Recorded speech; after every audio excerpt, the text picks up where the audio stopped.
Hello guys, nandito nga pala ako sa gitna ng gubat para maghanap ng bukal. At dahil dito nakahanap na ako ng bukal, ang gagawin ko ito, hukayin ko to.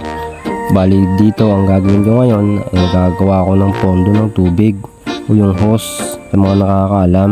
Sa mga hindi nakakaalam, yan yung katabi ng baritang kulay itim na mahaba, yung bandang pa ako. Yan ang hose.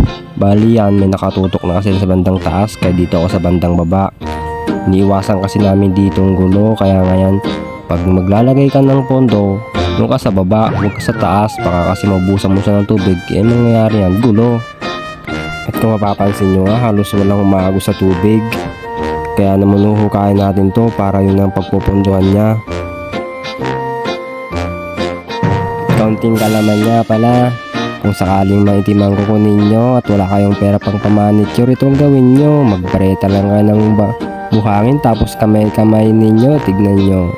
Dalawang magiging pakinabang yan, tanggal na yung kalyo mo, malinis pa yung kuko mo, o diba?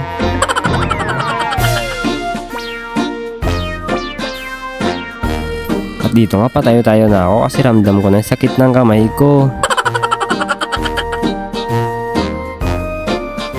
At dito nga babaw pa lang yung hukay ko, pero napakalalaki na ng bato. Halos di ko na sila matanggal sa loob.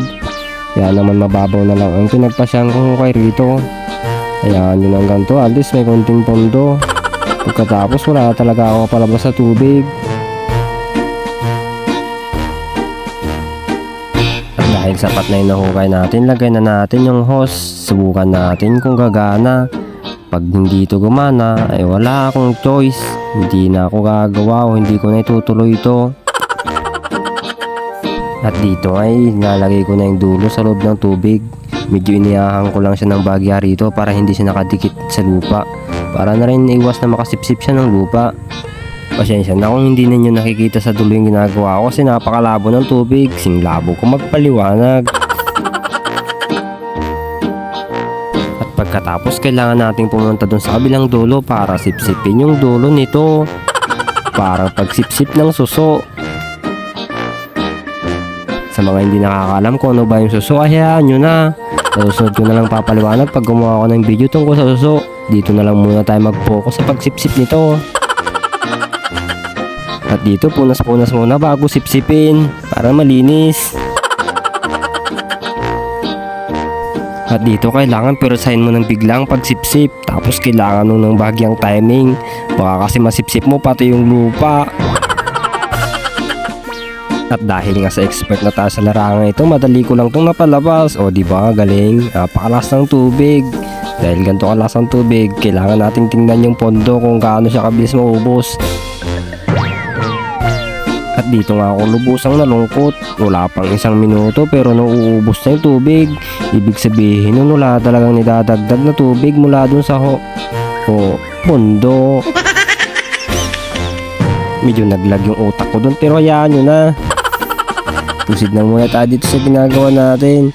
At dito nga halos nipsip nyo na lahat ng tubig, wala nang natira. Kaya naman ang masasabi ko rito, palpak.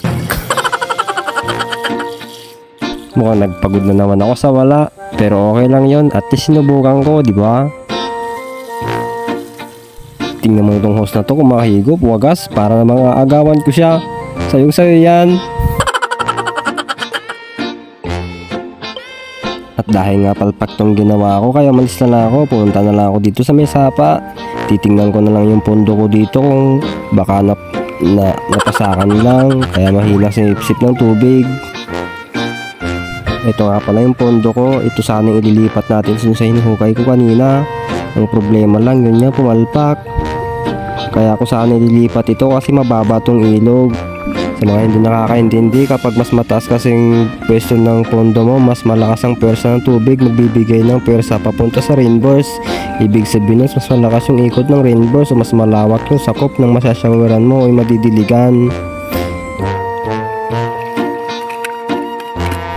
At dito wala naman siyang pasak pero linisin pa rin natin bago natin iiwan.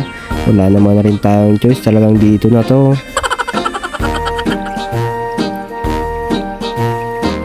At dito chinek ko na rin yung mga dugtungan, baka may nakapasak na palakaw kaya talangka. Madalas kasing nangyayari yon. Sa mga hindi nakakalam kasi kapag ganun walang Tignan nyo, malakas naman oh. Talagang mahina lang pagdating na dun sa akin. Dahil okay naman, dinugtong ko na ulit. Punta na naman tayo sa may dugtungan bandang baba. At itutuloy ko nga pa rin tungkol sa palaka tsaka talangka. Marami rin kasi mga palaka tsaka talangka na tatanga-tanga. Pupunta sila doon sumisip-sip ng tubig. Kaya nasisip-sip din sila. Para ba sila nagsusuicide? Alam naman nilang delikado, pumunta pa. At ano pa nga bang inaasahan? Siyempre, ganun pa rin. May tubig pa rin. Kasi hindi ko na siya pinutol, diba? Ano pa bang sasabihin ko?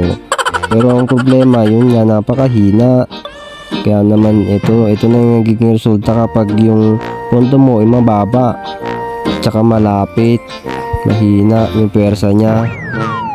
At ito nga, sinubukan ko siyang sakalin niya. Sakal ko siya, halos wala na sumirit. Ibig sabihin, wala siyang pwersa. At ayan na nga, para sa mga hindi nakakalam, may nagtatanong kayo na kung ano ba yung shower. Yan yun, yung umiikot. Bali, pinapaikot yan gamit yung pwersa ng tubig, yung lakas ng sirit ng tubig mula dun sa tubo niya. At ito yung tanim ko. Kailangan ko itong madaling madiligan, kaya yun, pinapalakas ko yung tubig sana, pero wala akong choice para na rin matunaw yung pataba. Kasi ito na naman, ayaw na naman umulan. At yun nga, hanggang doon na lang muna. See you na lang sa susunod na video.